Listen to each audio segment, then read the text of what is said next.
మిథున రాశి. ఈ మిథున రాశి వారికి గతంలో కంటే కూడా ఇప్పుడు కాస్త ఎదుగుదల ఎవాల్వ్ అవ్వడమే కదా మనిషి యొక్క ధర్మం. ఎవల్యూషన్ అనేటటువంటిది జరుగుతుంది, జ్ఞానోదయం పెరుగుతుంది. అండ్ ఆదాయాలు అస్సలు బాగుండలేదండి. ఎందుకంటే జన్మంలో ఉన్నటువంటి గురుడు, ధనకారకుడైనటువంటి గురుడు మీకు ఇప్పుడు స్ట్రాంగ్గా ఉచ్చస్థితిలోకి వచ్చేసాడు. కాబట్టి బ్రహ్మాండమైనటువంటి సంపాదన. విదేశాలకు వెళ్ళాలండి, అసలు నేను పెళ్లి చేసుకుందే నన్ను విదేశాలు తీసుకెళ్తానండి అని చేసుకున్నాను మా భర్త. కానీ ఇతనేమో ఫ్యామిలీ మ్యాన్ అయిపోయి నా అక్క, నా తల్లి అంటూ ఇంట్లో కూర్చొని మమ్మల్ని ఇళ్లలో కూర్చోపెట్టి మమ్మల్ని విదేశాలకు వెళ్ళనివ్వకుండా, తాను వెళ్లకుండా ఆడపడుచులందరినీ అత్తల్ని తీసుకొచ్చి మా ఇంటి మీద పడేస్తున్నాడండి. వాళ్ళకు వండలేక చేస్తున్నాను నేను అని బాధపడేటటువంటి ఆడవాళ్ళు ఎంతోమంది ఉన్నారు. అటువంటి వాళ్ళందరికీ కూడా టోటల్ రిలీఫ్ వస్తుంది. ఇప్పుడు మీకు విదేశాలకు వెళ్తారు. మీరు మీ యొక్క బ్రదర్స్ ఎవరైతే ఉన్నారో వాళ్ళు కూడా విదేశాలకు వెళ్ళడము, సిస్టర్స్. ఆ విదేశాల్లో మీరు చక్కగా మీరు అనుకున్న పనులు అనుకున్నట్లు సాధించుకోవాలి అనుకునేటటువంటి కోరికలు. లేకపోతే కోరికలు తీరకపోతే దెయ్యాలు అయిపోతారమ్మా. కోరికలు తీరకుండా మనిషి చచ్చిపోతే మాత్రం దెయ్యాలు అయిపోతారు. కాబట్టి ఎట్టి పరిస్థితుల్లో విదేశాలకు వెళ్ళాలంటే వెళ్ళి తీరాలంతే. వెళ్ళకూడదంటే ఆ మైండ్లో నుంచి అది తీసి పడేసేయాలి. ఆ విధంగా ఈ యొక్క కలియుగం అంతా కూడా ఈటింగ్ అండ్ మేటింగ్. కాబట్టి ఇందులో ఏది ఆక్షేపణ ఉండదు. నీతి కబుర్లు అందరూ చెప్తారు.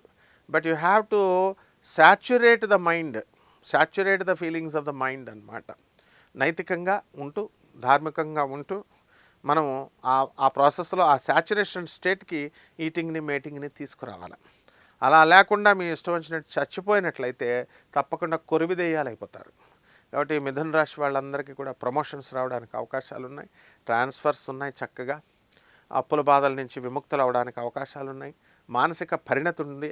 అయితే పొరపాటున ఏం జరిగిందంటే ఈ మిథున రాశి వాళ్ళకి ఆప్తులు దూరం అయిపోతారు, దుష్టులు దగ్గర అయిపోతారు, సొంత అన్నదమ్ములే వెరసైపోతారు ఆస్తుల వ్యవహారాలలో. ఆ విధంగా మిమ్మల్ని అందరూ కూడా దూరంగా పెట్టేయడం వల్ల మీరు మీ యొక్క ప్రవర్తనే దానికి కారణం. ఇవన్నీ కూడా సరి చేసుకునే ప్రయత్నాల్లో మీరు ఉండండి. ఇక పరిహారాల దగ్గరికి వచ్చేసరికి ఈ యొక్క మిథున రాశి వారికి ఈ రవి అత్యంత నీచంగా ఉన్నాడు. కాబట్టి రవి జపం చేసుకోండి, రవి స్తోత్రాలు చదవండి. రవికి కిలోంపావు గోధుమల్ని, తర్వాత ఈ యొక్క ఆదివారం నాడు మీరు దానం చేయాలి. ఆరెంజ్ కలర్ వస్త్రాలనిచ్చి పేద బ్రాహ్మణులకి ఉదయం 6 గంటలకి దానం చేసిన తర్వాత జిల్లేడు చెట్టు పుష్పాలతో ఓం రవయే నమః, ఓం సూర్యాయ నమః, ఓం ఆదిత్యాయ నమః అంటూ పెట్టుకోవడము, పూజ చేయడము, సూర్య నమస్కారాలు చేయడము, ఇలాంటివన్నీ, సూర్యుడికి అర్ఘ్యాలు వదలడం, ఇలాంటివన్నీ చేయడం ద్వారా బ్రహ్మాండంగా ఉంటుంది. శుభమస్తు.